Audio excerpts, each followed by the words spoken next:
Nunca imaginé que el dolor más profundo de mi vida vendría precisamente de la persona que yo más amaba. Lo vi desde el celular viejo que compartíamos en la detención. La pantalla estaba sucia, agrietada en la esquina, y aún así cada segundo de ese video se grabó como una herida nueva en mi pecho. Era mi hijo, mi niño, ese que yo crié con mis propias manos, con mis noches sin dormir, con mis rodillas peladas de tanto limpiar casas ajenas. Él aparecía llorando, con la voz temblorosa, diciendo que me extrañaba, que quería que volviera, que sin mí la vida no tenía sentido. Sus ojos estaban rojos, llenos de lágrimas verdaderas. Parecía sincero, parecía roto, pero yo sabía la verdad. Sabía que esa misma voz que ahora rogaba por mi regreso había sido usada para empujarme al abismo, que esas mismas manos que temblaban ante la cámara eran las que firmaron junto a su madre los papeles que me condenaron.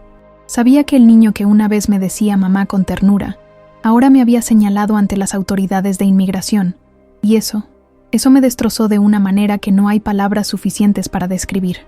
Sabes lo que se siente ver a tu propio hijo traicionarte, no como una discusión pasajera, no como un malentendido. Estoy hablando de una traición profunda, legal, calculada, de ver tu nombre en un documento oficial, marcado como una amenaza, con la firma de sangre de la persona por quien tú diste todo. Es un dolor que no se llora, se grita por dentro, se queda atrapado en el estómago como un cuchillo helado. Yo lo sentí así, mientras el eco de su voz se repetía una y otra vez en mi cabeza. Durante años fui madre y padre.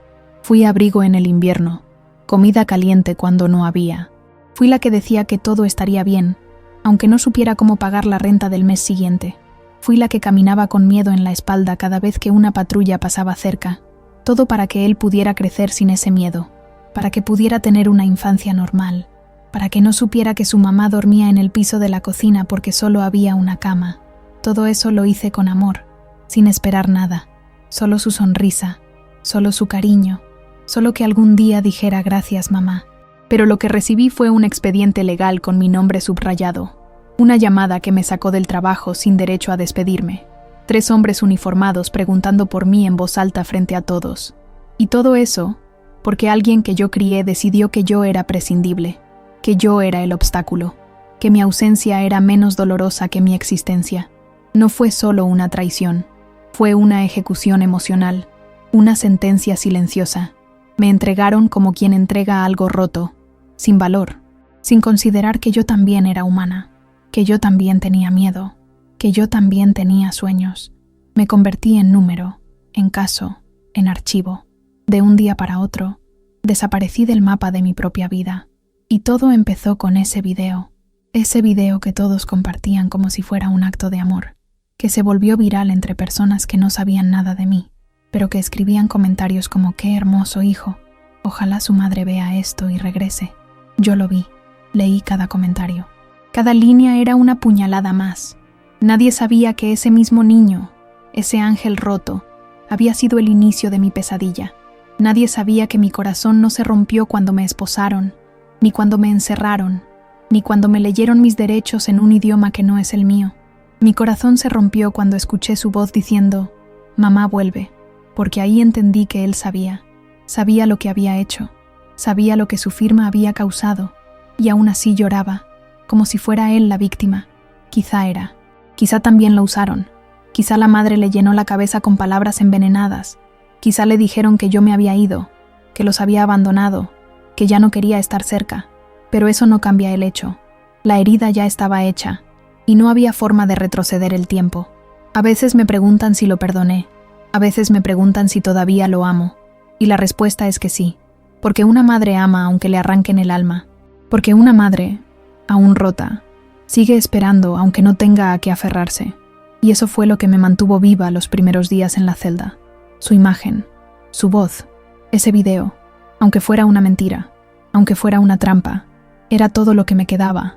Me aferré a eso como quien se aferra a un pedazo de madera en medio del mar, porque si lo soltaba, me hundía para siempre, porque si no creía que había una razón detrás, una justificación, me volvería loca del dolor. Así fue como comencé a contar mi historia, no para que me compadezcas, no para que me aplaudas, sino para que sepas que esto le puede pasar a cualquiera, que la traición más profunda no siempre viene de un enemigo, a veces viene del mismo vientre donde sembraste todo tu amor.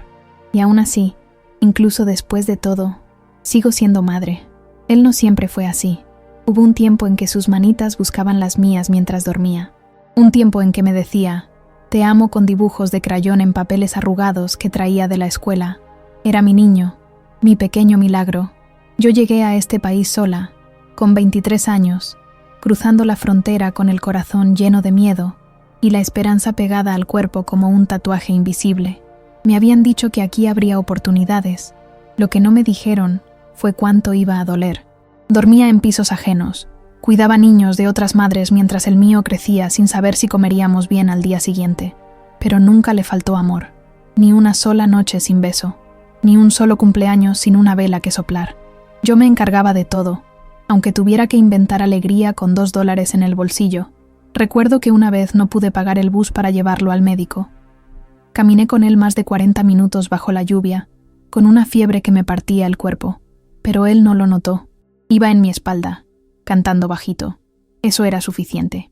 En la casa donde vivíamos, alquilábamos un cuarto en un sótano húmedo, donde el olor a moho y el frío entraban por las rendijas de las paredes. A veces me sentaba a su lado mientras dormía y le acariciaba el cabello, pensando en cómo le explicaría algún día todo lo que hacía por él. Pero después pensaba mejor no, que era mi deber, que él no tenía por qué cargar con esa cruz. Los años pasaban y yo trabajaba sin parar. Limpiaba casas por las mañanas y cocinaba en una lonchería por las noches. A veces dormía 3 o 4 horas, no más. Tenía ampollas en las manos, la espalda quemada por el sol y los ojos siempre rojos de tanto llorar a escondidas, pero nunca delante de él. Él solo veía a su mamá fuerte, a su mamá que le decía que todo iba a estar bien, incluso cuando el refrigerador tenía solo un cartón de leche y arroz hervido. Para la Navidad del 2012, recuerdo que él pidió un tren de juguete. Yo no tenía dinero. Trabajé horas extras limpiando una mansión que olía a perfume caro y a desdén. Me pagaron con monedas, como si hicieran caridad. Con eso fui a una tienda de segunda mano y encontré un tren usado, con una vía rota y sin caja. Lo envolví con papel de periódico y lo dejé bajo la cama. Al día siguiente, cuando lo vio, gritó de emoción. Nunca olvidaré esa sonrisa. Él no vio los defectos, solo vio amor, porque eso es lo que intenté darle siempre, incluso en los fragmentos rotos. Yo me perdía sus actividades escolares porque no quería llamar la atención en la escuela. Tenía miedo de que descubrieran que no tenía papeles, pero cada vez que podía, le dejaba notitas en su mochila, dibujos en las servilletas, pequeños detalles para que supiera que, aunque no estuviera allí físicamente, mi corazón siempre lo acompañaba. Fui a todas sus reuniones médicas, aunque tuviera que mentir en la recepción diciendo que era su tía. Aprendí a decir lo básico en inglés solo para poder ayudarlo con las tareas, aunque me dolía la cabeza de tanto intentar entender. En los días de verano, lo llevaba al parque con un pan con mantequilla y una botella de agua. Le decía que era un picnic, y él me creía. Jugaba, corría, reía. Para él, ese momento era magia. Para mí, era sobrevivencia. Hubo una vez que se enfermó fuerte. Tenía fiebre alta y comenzaba a delirar. Yo no sabía qué hacer. No tenía seguro médico. No podía llevarlo a un hospital sin arriesgarme a ser descubierta. Lo envolví en una manta y recé como nunca antes. Esa noche, me senté en el suelo con él en brazos, como cuando era bebé, y le canté una canción de cuna que mi madre me cantaba en México. Sentí que su fiebre bajaba poco a poco, y supe, en ese momento, que había algo sagrado entre nosotros, algo que ni el miedo, ni la pobreza, ni la ausencia podían romper. Durante sus primeros años, cada vez que escuchaba una sirena afuera, mi corazón se detenía. Pensaba que era la policía, que vendrían por mí. Me escondía en el baño con él, en silencio, abrazándolo fuerte. Él no entendía por qué. Yo solo decía que estábamos jugando al escondite, y así vivíamos, jugando al escondite con un sistema que nos quería fuera, que me consideraba una intrusa, una carga, una ilegal. Pero a pesar de todo eso, él creció sano, inteligente, bondadoso. Al menos eso creía yo. Había noches en las que se sentaba conmigo mientras doblaba ropa ajena para entregar al día siguiente. Me decía, mamá, cuando sea grande te voy a comprar una casa. Y yo sonreía, le acariciaba el cabello y le decía que lo único que quería era que fuera feliz, que no se olvidara nunca de dónde venía, que no se avergonzara de tener una madre como yo. No quería lujos, solo quería verlo crecer en paz, que no sufriera lo que yo sufrí, que tuviera una vida distinta, que pudiera dormir sin miedo, comer sin culpa, soñar sin límites, y lo logré. Él tuvo todo eso, porque yo me sacrifiqué por completo para que así fuera. Por eso dolió tanto, porque cuando te quitan algo que nunca tuviste, duele, pero cuando te lo quita alguien por quien diste todo, te desangra por dentro. Aún lo recuerdo corriendo hacia mí después de la escuela, con los brazos abiertos, gritando, «Mamá». Ese sonido vive en mí, se quedó atrapado en lo más hondo de mi memoria. Es esa imagen la que me visita en sueños. Esa y la del video donde lloraba pidiendo que regresara. Un contraste cruel, insoportable, porque él conocía mi historia, sabía lo que vivíamos, había estado ahí, y aún así eligió el silencio, o algo peor, eligió firmar, o permitir que firmaran en su nombre. No sé qué es más doloroso, si la traición o la indiferencia, pero yo sigo aquí, respirando, contando esta historia con el alma hecha pedazos, porque quiero que sepas que muchas madres como yo caminan con heridas invisibles, con cicatrices que no se ven, pero que duelen cada día, porque no hay puñal más afilado que el que viene de la carne de tu carne, y sin embargo, aún lo amo, aún guardo esos dibujos, aún conservo sus primeras zapatillas, porque ser madre no es algo que se pueda apagar, incluso cuando la vida te obliga a arder desde adentro. No siempre estuve sola. Durante un tiempo, compartí la vida con la madre de mi hijo. Pensé que podía ser diferente, que aunque nuestras raíces fueran distintas, podíamos construir algo para él. Pero me equivoqué. Ella era estadounidense, nacida y criada en este país, de piel clara, ojos duros, mirada que cortaba el aire. Tenía todo lo que yo no tenía: papeles, idioma, confianza, pero le faltaba lo que a mí me sobraba: corazón. Al principio, supe disfrazar las señales. Era controladora, sí, pero yo lo atribuía al estrés, a las diferencias culturales. Me decía que no me preocupara por los trámites migratorios, que algún día me ayudaría a legalizarme, que solo debía tener paciencia. Pero los meses pasaban, y ese día nunca llegaba. En cambio, cada vez que discutíamos, lanzaba la misma amenaza como quien lanza gasolina en una hoguera: si no haces lo que digo, llamo a inmigración. Esas palabras se me quedaban pegadas a la piel, como una quemadura que no sanaba. Después de la separación, lo que vino fue una guerra silenciosa.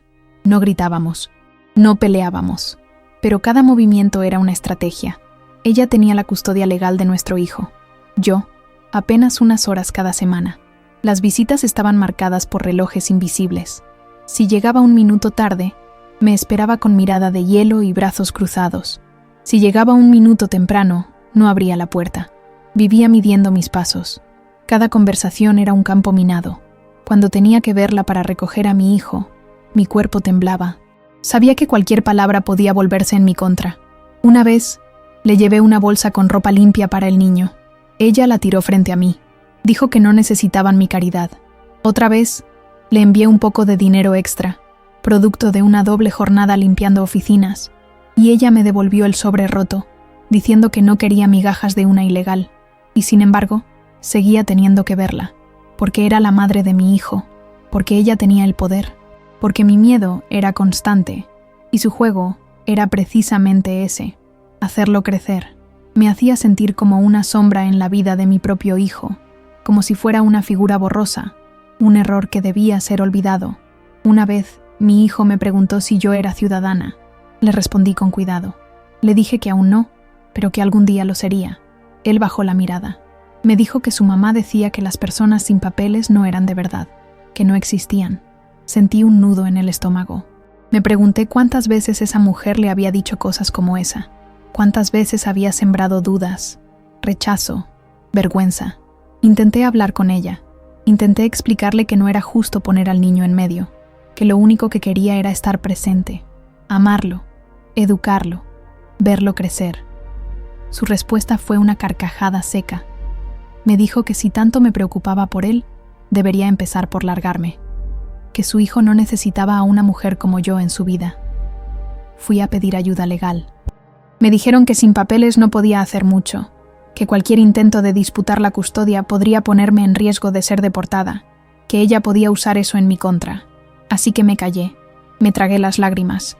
Seguía apareciendo a las visitas como si todo estuviera bien, como si no me estuviera deshaciendo por dentro. Durante un tiempo, el niño parecía confundido. Me abrazaba fuerte cuando nos veíamos, pero se mostraba distante, como si no supiera en quién confiar, como si tuviera que elegir. Yo no quería eso para él. Nunca quise dividirlo. Nunca quise que me viera como un enemigo, pero era evidente que su madre le estaba contando otra historia. Una historia donde yo era la villana, donde mis ausencias eran malicia y no sacrificio, donde mis silencios eran indiferencia y no protección. Un día, lo recogí y noté que traía una libreta con dibujos. Me pidió que no la leyera, pero cuando fue al baño, no pude evitar mirarla. Entre dibujos infantiles, había frases escritas con letra temblorosa. Una decía: «Mi mamá no tiene papeles». Otra: «Si alguien lo sabe, se la llevan». Otra más: «Tengo miedo de que desaparezca». Sentí que se me partía el alma. Ese niño cargaba un miedo que no le correspondía, un miedo que yo había tratado de esconder, pero que otros se encargaron de amplificar. Esa noche, después de dejarlo en casa de su madre, volví caminando bajo la lluvia. No podía permitirme un taxi. Cada paso pesaba como si caminara sobre el lodo de mis propias decisiones. Recordé todo lo que había hecho por protegerlo, y aún así, sentía que lo estaba perdiendo. La gota final vino meses después. Una vecina me dijo que había visto a mi expareja hablando con agentes del ICE, que parecía tranquila, incluso sonriente. Me negué a creerlo. Pensé que sería una coincidencia, pero luego, mi hijo comenzó a hacerme preguntas extrañas, preguntas que no eran suyas. ¿Dónde trabajas, mamá? ¿A qué hora sales exactamente? ¿Cómo se llama tu jefe? ¿Tienes amigos que no tengan papeles también? Le respondía con evasivas, pero por dentro ya sabía. Algo estaba mal, algo estaba siendo planeado. Intenté hablar con ella una vez más. Le pedí, le supliqué que no metiera al niño en esto, que lo que tuviera conmigo, lo resolviera conmigo. Me miró con frialdad. Me dijo que ya era tarde, que yo había tenido años para hacer las cosas bien, que ahora ella iba a asegurarse de que su hijo no creciera con malas influencias. La palabra influencias me dio náuseas. Yo era su madre, su ejemplo, su hogar. ¿Y ahora era una influencia negativa? Me fui de esa conversación con el corazón encogido. Algo me decía que lo peor estaba por venir. Y vino, como una tormenta que no avisa, como una traición que no da tiempo de respirar. No sabía que la destrucción podía tener rostro femenino, que la maldad podía usar la ley como espada, que el dolor más profundo podía ser legalizado, pero lo aprendí, a la fuerza, y en carne viva. Era un martes cualquiera. Lo recuerdo porque los martes eran los días más pesados en la cafetería donde trabajaba. Entraba a las 5 de la mañana y no salía hasta casi las 4 de la tarde, siempre con dolor de pies, con las manos partidas por los químicos, con el cabello recogido bajo una gorra manchada de grasa. Ese día, como todos, había dejado el almuerzo preparado para mi hijo, aunque ya no vivía conmigo. Era mi costumbre, mi forma de seguir presente. Cociné arroz con pollo, su comida favorita. Lo guardé en un recipiente azul con su nombre escrito en marcador. Pensé en llamarlo al salir del trabajo. Pensé en decirle que lo amaba, aunque sabía que probablemente no respondería. Eran las 2:30 cuando sucedió. Yo estaba trapeando la parte trasera del local. El olor a grasa y cloro me quemaba la nariz. Escuché la puerta principal abrirse, pero no presté atención. Pensé que sería un proveedor o algún cliente rezagado. Segundos después, una voz masculina dijo mi nombre, en voz alta, fría, formal. ¿María Elena López? Me giré lentamente, con el trapeador todavía en la mano. 3 hombres con chaquetas oscuras, insignias colgando del cuello y rostros inexpresivos estaban en la entrada de la cocina. Mi corazón se detuvo. Lo supe de inmediato. El estómago me dio un vuelco. Era como si todo el aire del mundo hubiese desaparecido. No contesté. No podía. Uno de ellos repitió, ¿es usted María Elena López? Asentí. Apenas. Mis labios estaban secos. Las manos me temblaban tanto que el trapeador cayó al suelo, haciendo un ruido sordo que rebotó contra las paredes. Me pidieron que saliera con ellos. No pude ni mirar a mi jefa. Solo bajé la cabeza y caminé. Cada paso se sentía como una despedida. Cada paso era una traición. Afuera, el sol brillaba como si nada malo pudiera pasar. El cielo estaba limpio, como burlándose de mí. No me esposaron de inmediato. Me subieron a un vehículo blanco, sin ventanas traseras. Dentro, el aire estaba helado. El silencio era peor que cualquier palabra. Nadie me dijo nada. Yo tampoco pregunté. Ya lo sabía. Sabía lo que estaba pasando. Sabía quién lo había provocado. Pero aún no tenía pruebas. En el centro de detención me tomaron las huellas, la foto. Me hicieron quitarme la ropa. Me dieron un uniforme beige y unas sandalias de plástico que me quedaban grandes. El lugar olía a humedad, a encierro, a desesperanza. No había ventanas. No había relojes. El tiempo allí no existía. Las luces permanecían encendidas todo el día, como si el sueño fuera un privilegio. Me asignaron una celda con una mujer hondureña que apenas hablaba. Compartíamos una litera oxidada y un retrete sin privacidad. Las primeras horas fueron un borrón. No comí, no dormí. Solo pensaba en él, en mi hijo. ¿Sabía lo que estaba pasando? ¿Estaría preocupado? ¿Estaría llorando por mí? Fue al segundo día que una oficial, tal vez por lástima, me trajo una copia del expediente de mi caso. Me dijo que era mejor que supiera los cargos, que me preparara. Lo tomé con manos temblorosas. Las hojas estaban frías, con sellos oficiales y tinta negra. Comencé a leer y sentí que el mundo se derrumbaba. La denuncia había sido anónima, pero no del todo. Incluía datos que solo 2 personas en el mundo conocían, mi expareja y mi hijo. Detalles precisos de mis horarios, mis rutas, mis días libres, lugares que visitaba, gente con la que hablaba. Al final del documento, en un apartado de declaraciones, aparecía un nombre que me heló la sangre.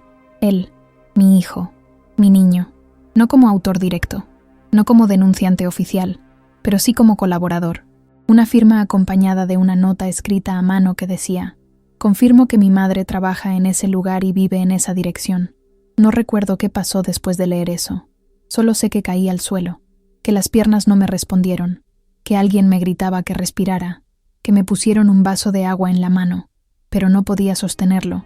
Estaba rota, no por el encierro, no por el miedo, sino por esa línea, esa firma, esa frase. Me quedé en la litera por horas, mirando el techo sin verlo. Las lágrimas no salían. Era como si mi cuerpo no supiera cómo reaccionar. En mi mente solo aparecía su rostro de niño, su risa, sus abrazos. Y ahora, esa misma imagen estaba manchada, contaminada por una verdad que me perseguiría para siempre. Una mujer del módulo me dijo que me vio temblar dormida, que susurraba su nombre. No me sorprendió. Él era todo lo que tenía, todo lo que fui, todo lo que me arrancaron. En los días siguientes, nadie vino a verme, nadie llamó, nadie preguntó por mí. Era como si hubiera desaparecido, como si nunca hubiera existido, como si el mundo siguiera girando sin mí. Y lo peor de todo era saber que ellos sí seguían allá afuera, comiendo, durmiendo, viviendo como si nada. Mi expareja y él, mi hijo, el mismo que lloraría frente a una cámara semanas después, diciendo que me extrañaba, que me necesitaba, que lo perdonara. Pero aún no era tiempo para ese video.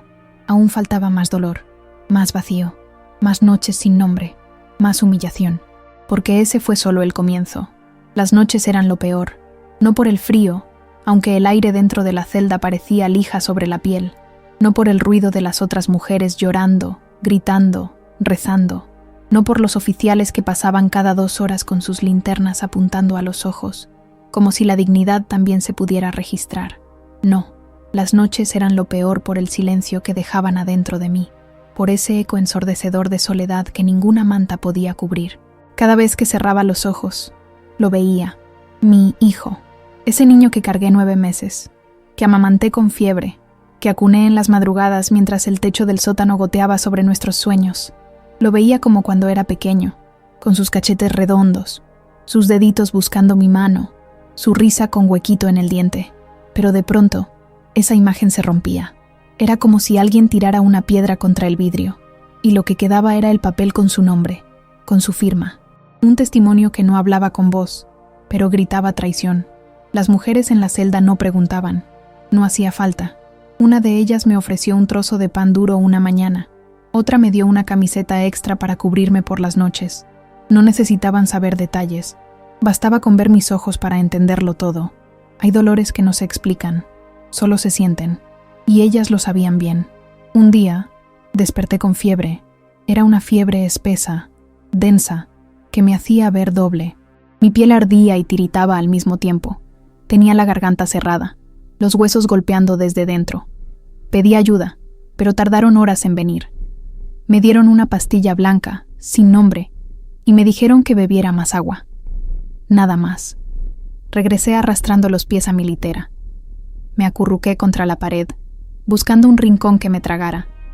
Y allí, en esa oscuridad que no era total porque las luces nunca se apagan, pensé que iba a morir.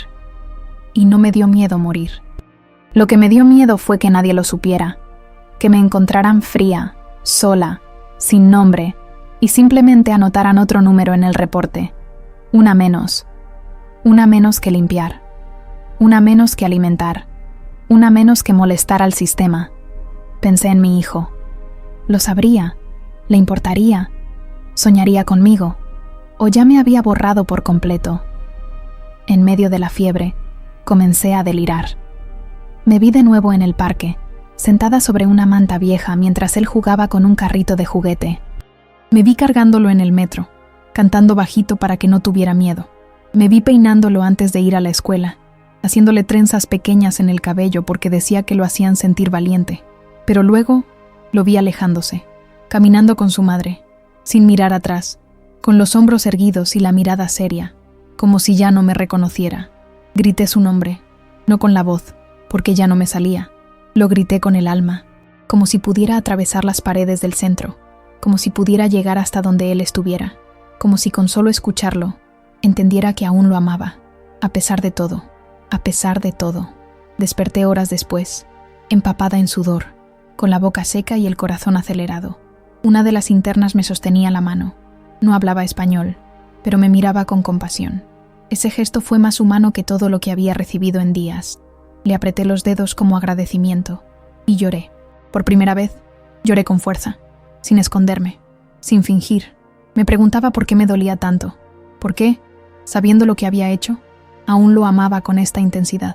Me decía que debería odiarlo, olvidarlo, arrancarlo de mí como una raíz podrida. Pero no podía, porque no se puede extirpar lo que forma parte de tu sangre, porque ser madre no tiene interruptores. En esos días, muchas hablaban de deportaciones, de audiencias, de abogados que no llegaban, de cartas que no se respondían. Pero yo no tenía cabeza para nada de eso. Solo pensaba en resistir, en no dejarme apagar por dentro, en no perder lo único que me quedaba, mi verdad. Una noche, una oficial me trajo una carta. No venía de mi hijo, ni de su madre. Era de una trabajadora social. Decía que alguien había compartido un video en redes sociales, un video que se había hecho viral. Lo había visto y pensó que era importante que yo supiera. Me lo imprimió en una hoja con capturas de pantalla. En la imagen estaba él, mi hijo, sentado frente a una cámara, llorando. Sus palabras escritas debajo decían que me extrañaba, que no entendía por qué me había ido, que quería que volviera, que sentía que todo era su culpa. Me quedé paralizada. ¿Ese video era real? ¿Era genuino? ¿O era parte del mismo juego de siempre? ¿Un intento de limpiar la imagen ante los demás? ¿Una estrategia de su madre? ¿O una súplica sincera? No lo sabía, pero algo dentro de mí se quebró diferente. Sentí rabia. Sí, sentí dolor, pero también sentí una chispa, como una llama pequeña encendiéndose en medio de la oscuridad, porque si él lloraba por mí, si al menos una parte de él sentía ese vacío, tal vez no todo estaba perdido, aunque en ese momento aún no podía imaginar el precio que tendría esa esperanza. El día que recibí la visita de la asistente social, pensé que era una trampa. Ya no confiaba en nadie. La celda olía a cloro viejo y piel húmeda. Yo llevaba semanas sin ver la luz del sol. Había olvidado cómo se sentía el viento, cómo sonaban los árboles, cómo se escuchaban los pasos de mi hijo cuando corría por el pasillo de nuestro apartamento. Era como si mi mente hubiese cerrado una puerta para protegerse. La oficial me llamó por mi número, no por mi nombre. Ya no era María Elena, era solo una secuencia de dígitos. Caminé hasta la sala de visitas, arrastrando los pies, con la garganta seca y el cuerpo más ligero, como si poco a poco me estuviera deshaciendo. Al otro lado del vidrio, con una carpeta en las manos, estaba ella, una mujer de unos 50 años, cabello recogido, mirada dura pero cansada. Me saludó con un gesto leve y levantó un sobre. Dijo que venía en representación de la Oficina de Servicios Familiares, que mi caso había llamado la atención porque una menor, así lo dijo, una menor, como si no tuviera nombre, había compartido un video que se había vuelto viral. Me explicó que había sido compartido millones de veces, que miles de personas estaban hablando de la madre desaparecida, que incluso algunos medios querían entrevistar a mi hijo. No entendía nada, cómo algo tan íntimo, tan doloroso, se había convertido en espectáculo. Me mostró una foto impresa en papel opaco. Era una captura del video.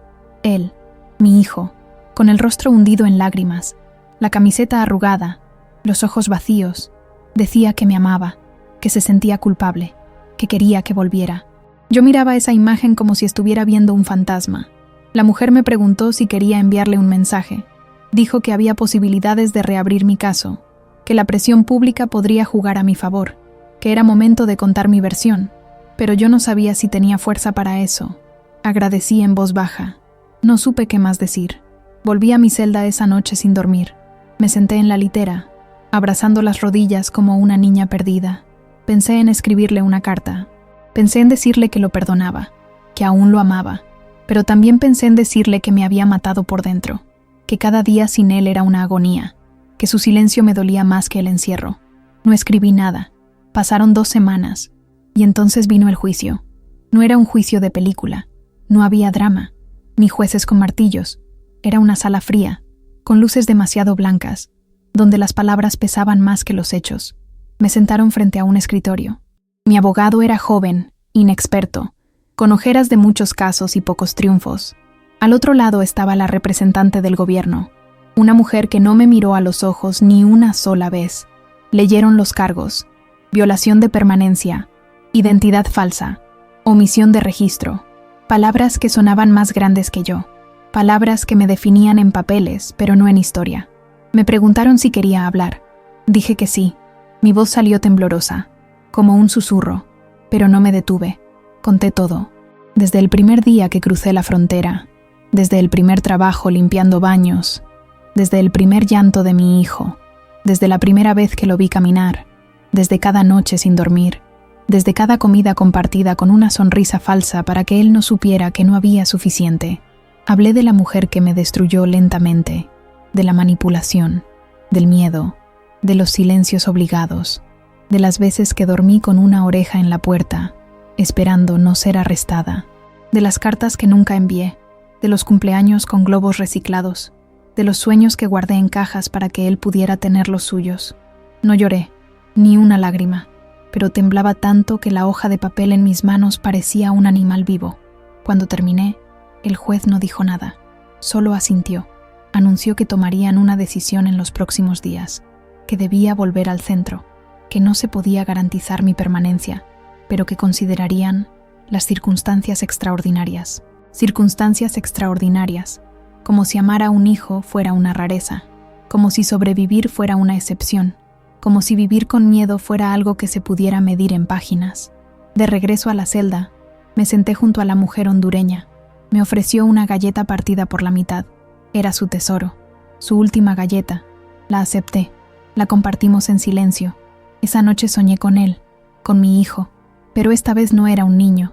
Era él, tal como estaba en el video, llorando, solo, roto. Y por primera vez, no lo culpé, porque entendí que quizá, solo quizá, él también era víctima, que había crecido atrapado entre verdades a medias y mentiras completas, que la figura de su madre biológica era una sombra oscura que lo abrazaba con fuerza, que lo había convertido en un instrumento, en un peón en una guerra que nunca pidió. Me desperté con una certeza nueva.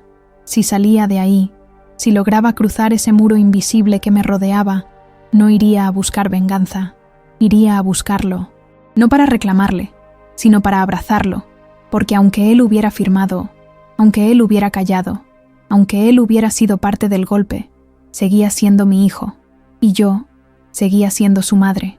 No sabía que un video podía doler más que una celda.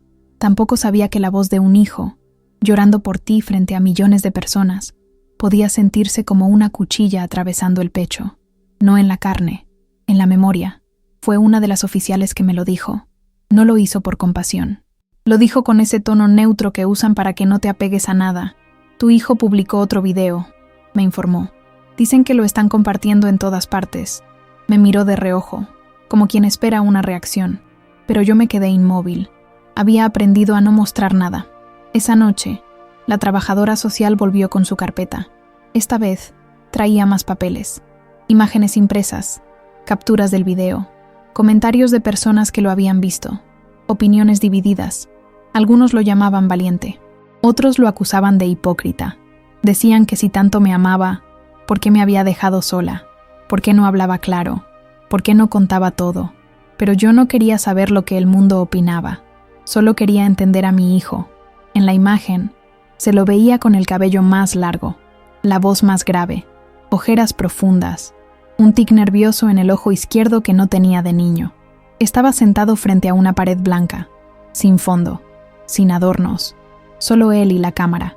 Comenzó diciendo que me extrañaba, que no entendía por qué las cosas habían terminado así, que sentía que era su culpa, que si hubiera dicho algo, tal vez yo no estaría en ese lugar, que si hubiera sido más valiente, tal vez no me habrían arrancado de su vida. Yo leía esas palabras como si cada una viniera envuelta en fuego, porque sabía lo que había firmado, sabía lo que había permitido, sabía que no había sido un error, que alguien lo había guiado, que no fue inocencia, fue miedo, o silencio, o ambos. Y sin embargo, verlo llorar, verlo apretar los puños mientras intentaba no quebrarse, verlo buscar palabras que no encontraba, era como mirar a través de una ventana rota, donde los fragmentos de lo que fuimos aún brillaban, aunque cortaran. En el video, dijo una frase que no pude olvidar. Ella siempre estuvo para mí, aunque nadie la viera, aunque todos dijeran que no debía quererla. Ella era mi mamá. Eso fue suficiente para que algo en mí se derrumbara. Recordé todas las veces que él me defendió de niño, cuando otros niños le preguntaban por qué su mamá hablaba raro, cuando alguien decía que no parecía su madre, cuando en la escuela lo miraban con lástima por no tener una familia normal. Él siempre decía lo mismo: mi mamá es suficiente. Y ahora, años después, en ese video, parecía querer recuperar esas palabras. La trabajadora social me preguntó si quería responderle, si quería grabar un mensaje. Le dije que no, que aún no, que necesitaba tiempo. Pero esa noche, mientras me acostaba en la litera, cerré los ojos e imaginé lo que le diría. Le diría que sí, que duele, que me parte el alma saber que estuvo en el centro de todo, que su firma me llevó a este infierno. Pero también le diría que entiendo, que no es fácil crecer entre dos mundos, que las lealtades se confunden, que el amor no siempre es suficiente cuando el miedo grita más fuerte. Le diría que lo perdono, no porque no me haya dolido, sino porque no quiero seguir viviendo con ese peso, porque cargar con odio es otra forma de encierro, y yo ya tenía suficiente. Le diría que aún lo amo, que aún lo espero, que aún guardo su voz en mi pecho como una melodía antigua que me ayuda a dormir cuando todo lo demás desaparece. Las internas comenzaron a preguntarme por el video. Algunas lo habían visto en la televisión de la sala común. Me miraban con una mezcla de respeto y tristeza. Una mujer salvadoreña me dijo: ese niño te ama, solo que todavía no sabe cómo. Y tal vez tenía razón. Tal vez mi hijo estaba aprendiendo a amar de nuevo, a reconstruir lo que otros le habían roto. Tal vez ese video era su forma de empezar a gritar, aunque fuera tarde, aunque ya me hubieran arrancado de su vida como si fuera una página sucia en un libro que alguien quiere borrar. Los días siguientes fueron diferentes. Ya no sentía solo dolor. Sentía fuego, un fuego distinto, no de rabia, de fuerza, como si esa parte de mí que había muerto en la celda estuviera empezando a moverse, a despertar. Y entonces lo supe, que no podía quedarme callada, que no podía seguir esperando que el sistema decidiera si merecía quedarme en un país donde había dejado mi sangre, mis años, mi alma. Tenía que hablar, no solo por mí, por todas las madres que se quedaron atrapadas entre fronteras invisibles, por todas las que amaron en silencio, por todas las que fueron traicionadas, y aún así, siguieron amando. Decidí hablar, no por venganza, no por orgullo, no por miedo. Decidí hablar porque entendí que guardar silencio también era morir. Las palabras me habían sido negadas tantas veces. Me decían qué decir, cómo decirlo, cuándo callar, a quién obedecer. Me habían convencido de que mi acento era una vergüenza, de que mi historia no importaba, de que lo que yo sentía no valía en este país. Y por demasiado tiempo, me lo creí. Pero después de ver a mi hijo llorar en aquel video, algo cambió. Me di cuenta de que la vergüenza no era mía, que el peso no era mío, que yo había sobrevivido cosas que muchos ni siquiera soportarían imaginar, y que si me había roto, también podía reconstruirme. Con cicatrices, sí, pero viva. La trabajadora social me ayudó a escribir una declaración formal. Me ofreció un espacio, una cámara, una oportunidad. Y frente a esa lente apagada, hablé, conté mi verdad. No la versión editada para parecer fuerte, ni la historia recortada para dar lástima. Hablé como una madre, como una mujer, como una inmigrante, como una persona que lo dio todo por su hijo, y que, a cambio, fue convertida en un archivo olvidado en una base de datos del gobierno. Dije su nombre, dije cuánto lo amaba, dije que lo perdonaba, dije que entendía su silencio, su miedo, su confusión, que nadie le enseñó a defenderme, que solo le enseñaron a sobrevivir. Y a veces, sobrevivir significa traicionar lo que más amas. Pero también conté sobre las humillaciones, las horas de trabajo bajo amenaza, las veces que me escondí con él bajo la cama porque alguien gritó "Aise" en la calle. Conté cómo me quitaron el derecho de criar a mi hijo en paz, cómo me lo arrebataron poco a poco, no con armas, sino con documentos, manipulaciones y miedo. Conté que aún así, volvería a hacerlo todo de nuevo, cada madrugada, cada comida racionada, cada abrazo en silencio, cada canción de cuna, todo. Volvería a vivirlo si eso significara tenerlo una vez más entre mis brazos sin temor. Después de grabar, no sentí alivio, sentí vacío, como si me hubieran abierto por dentro y ahora todo estuviera expuesto, crudo, vulnerable, pero también sentí algo nuevo, claridad.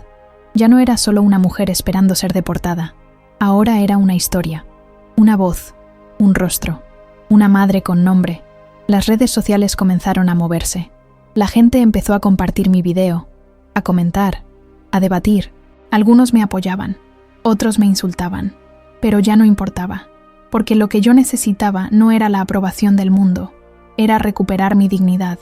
Fue entonces cuando una periodista se interesó por mi caso. Pidió una entrevista. Dijo que quería contar mi historia sin filtros. Dudé. Temía que todo se convirtiera en espectáculo. Pero algo me dijo que esta vez debía intentarlo. Hablé con ella desde el centro de detención. Me escuchó durante 1 hora entera. No me interrumpió. No me corrigió. Solo tomó notas. Lloró en silencio y me agradeció. Días después, el reportaje fue publicado. El grito de una madre desde el encierro. Se llamaba. Y por primera vez, sentí que alguien había entendido. No pasó mucho hasta que comenzaron a aparecer abogados ofreciendo ayuda gratuita. Organizaciones por los derechos de los inmigrantes alzaron la voz. Empezaron a enviar cartas al juzgado, solicitando revisión del caso. Algunas mujeres en el centro comenzaron a llamarme la madre del video. Y yo, aunque aún temblando, empecé a respirar de nuevo. Pero la batalla no había terminado. Aún tenía que enfrentar a la corte. Aún tenía que mirar a los ojos al sistema que me había encerrado. Aún tenía que decidir qué haría si me daban la opción de salir, porque una parte de mí quería correr hacia él, abrazarlo, decirle que todo estaba bien, pero otra parte todavía sangraba, todavía recordaba la firma en aquel documento, todavía escuchaba el eco de su silencio en mis noches más oscuras. Y fue entonces cuando entendí algo que me rompió y me sanó al mismo tiempo. No volvería a ser la misma madre. No por falta de amor, sino porque el amor también aprende a protegerse. Y si él aún me amaba, tendría que encontrar el camino de regreso por sí mismo. Yo ya no podía hacerlo todo por los dos. El día de la audiencia final, amaneció gris. Había algo en el aire que anunciaba que no sería como los demás. Las internas no hacían ruido. Incluso las más habladoras se quedaron en silencio. Tal vez sabían que esa jornada era distinta. Tal vez sentían la tensión en mi respiración, porque ese día algo iba a definirse. El uniforme me quedaba flojo, había adelgazado, mis manos estaban secas, los nudillos partidos y mi espalda encorvada por noches sin colchón. Pero mis ojos estaban firmes. Me llevaron en una van con otras 2 mujeres. El trayecto fue largo, pero nadie hablaba. Solo se escuchaba el ruido de la carretera, como un zumbido constante que adormecía los pensamientos. Cuando llegamos al edificio de la corte, me hicieron esperar en una sala aparte. Había una cámara de vigilancia, una silla de metal, una botella de agua tibia. Me senté allí, sola, mirando la puerta, y entonces la vi abrirse. Primero entró el juez, alto, seco, con papeles en la mano, luego los abogados, uno a uno. Finalmente, lo escuché a él, mi hijo. Mi corazón se detuvo. No lo veía desde que me detuvieron. Lo imaginaba diferente, pero ahí estaba, más alto, más delgado, los ojos hundidos, los mismos ojos que una vez buscaron mi pecho cuando tenía miedo de dormir solo. Estaba acompañado por una trabajadora social. No me miró al principio. Se sentó en silencio, con las manos apretadas sobre las piernas. Yo no podía hablarle, no podía llamarlo, no podía correr y abrazarlo. Las cadenas en mis muñecas me recordaban quién era ahora. El juez comenzó el proceso. Le preguntó al fiscal si deseaba mantener los cargos. Le preguntó a mi abogado si había nuevas evidencias. Se leyeron documentos, testimonios, informes psicológicos, mi declaración, el video de mi hijo, las cartas de apoyo, todo. Yo no oía nada, solo lo miraba a él. Cada vez que parpadeaba, temía que desapareciera, hasta que el juez lo llamó. «Quiero escuchar al menor implicado», dijo. Solo unas palabras, nada obligatorio. Mi hijo se levantó, caminó como si tuviera espinas en los pies. Se paró frente al estrado. Su voz temblaba, pero habló. Dijo, tragando saliva. Yo no sabía lo que estaba firmando. Me dijeron que era solo un papel para la escuela, para saber dónde estaba mi mamá. Silencio. Pero luego, ella se fue, y yo me quedé con todo esto. Pausó. No quiero que la deporten. No quiero que se vaya. Ella es mi mamá. Aunque estemos rotos, aunque no sepamos cómo volver a hablar, no pude contenerlo. Lloré, no en silencio, no por dentro. Lloré con todo el cuerpo, como si cada lágrima soltara un año de silencio, como si ese momento me devolviera un pedazo de alma. El juez lo escuchó en silencio. Pidió un receso de 20 minutos. Me dejaron sola en una sala pequeña. Mi abogado vino a verme. Me dijo que eso podía cambiar todo, que no había garantías, pero sí esperanza. Le pregunté si podía hablar con él, con mi hijo. Solo unos minutos. Dijo que haría lo posible. Pasaron 5, 10, 15 minutos, y entonces la puerta se abrió. Era él. Entró solo. Lo miré. Él me miró. No sabíamos qué decir, hasta que susurró. «Mamá». Esa palabra bastó. Me puse de pie, a pesar de las cadenas, a pesar del dolor, a pesar del tiempo. Abrí los brazos. Él se acercó. Me abrazó como si tuviera miedo de que me desvaneciera. Lloró en mi cuello. Dijo que lo sentía, que no sabía, que estaba confundido, que tenía miedo, que le dijeron que era lo mejor, que lo hicieron sentir culpable por amarme. Le acaricié el cabello como hacía cuando era niño, y le dije, «No tienes que decir nada más». Nos quedamos así, abrazados, madre e hijo, 2 náufragos rescatándose mutuamente en medio de una tormenta emocional que parecía no tener fin. Cuando regresamos a la sala, el juez anunció que tomaría una decisión en las próximas 48 horas. Volví al centro de detención, pero ya no era la misma. Ahora tenía una razón, una esperanza, un lazo que, aunque herido, no estaba roto del todo. Mi hijo me había encontrado de nuevo. Y aunque el sistema aún tenía la última palabra, el amor había hablado primero. 2 días después, la puerta de la celda se abrió a las 6 de la mañana. No como otras veces, no con gritos, no con órdenes bruscas, solo un nombre, el mío, no mi número, no mi archivo, mi nombre completo, María Elena López. Me levanté en silencio. Las otras mujeres me miraban con una mezcla de esperanza y resignación.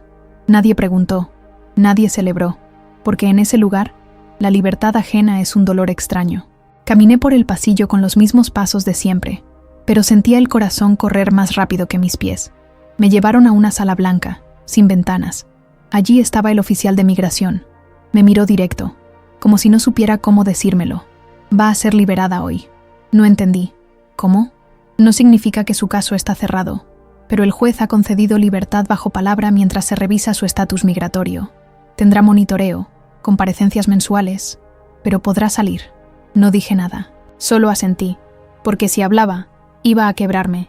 Me dieron mi ropa vieja. Ya no me quedaba bien. Me miré en el espejo del baño por primera vez en meses. No reconocí a la mujer de allí, pero estaba viva, y eso era suficiente. Salí por la puerta principal al mediodía. El sol me cegó. El aire me dolió en los pulmones. Era como respirar por primera vez después de ahogarse. Y allí estaba él, mi hijo, esperándome. No corrió hacia mí, ni yo hacia él. Solo nos miramos, largo, sin apuros, como dos sobrevivientes que se reconocen. Caminamos uno hacia el otro. Nos abrazamos. Y por un segundo, solo por un segundo, el mundo dejó de doler. Los días siguientes no fueron fáciles. Volver no es igual que empezar. La calle no era la misma. Las personas no eran las mismas. Yo no era la misma. Había rabia en algunos, rechazo en otros, curiosidad, morbo. Algunos me veían como un símbolo, otros como una amenaza. Pero aprendí a no cargar eso, a soltar. Mi hijo vino a vivir conmigo poco a poco. Primero visitas breves, después noches enteras, conversaciones difíciles, silencios incómodos, pero también risas, y comidas que sabían ahogar. Un día le pregunté por qué había hecho ese video. Me dijo, porque me dolía el pecho cada noche que no sabía si estabas viva. Y eso bastó. No todo se perdonó, pero sí se entendió. Y a veces, entender es más importante que perdonar. Comencé a trabajar en una pequeña panadería. Hacía café y limpiaba mesas. La dueña me dejaba llevar pan sobrante a casa. El sueldo era poco, pero suficiente. Había paz. Los fines de semana, ayudaba en un refugio para madres detenidas. Contaba mi historia, escuchaba las suyas, y aprendí que mi voz, por rota que estuviera, aún tenía fuerza. Mi hijo empezó terapia. A veces me contaba lo que hablaba, a veces no. Yo solo escuchaba, porque ahora sabía que el silencio también puede ser cuidado. Una noche, mientras cenábamos arroz con frijoles, me miró y dijo, «Gracias por no rendirte». Y lloré, porque no lo había hecho por valentía, lo había hecho por amor, y el amor, cuando es verdadero, siempre encuentra el camino de regreso. A ti, que me escuchaste hasta aquí, gracias. Gracias por abrir tu corazón a mi historia, por sentir conmigo, por llorar, recordar, perdonar. Esta historia no es solo mía, es de todas las madres que alguna vez fueron arrancadas de lo que amaban. Es de todos los hijos que alguna vez se sintieron perdidos entre el amor y el miedo. Si tú también crees que estas historias deben ser contadas, suscríbete al canal. Aquí cada voz importa. Cada historia es una llama que no debe apagarse. Y si esta historia tocó tu alma, te invito a quedarte. El próximo video ya está en pantalla. Una nueva historia te espera. Una nueva verdad. Un nuevo corazón que también necesita ser escuchado. Nos vemos allí. Con amor, María Elena.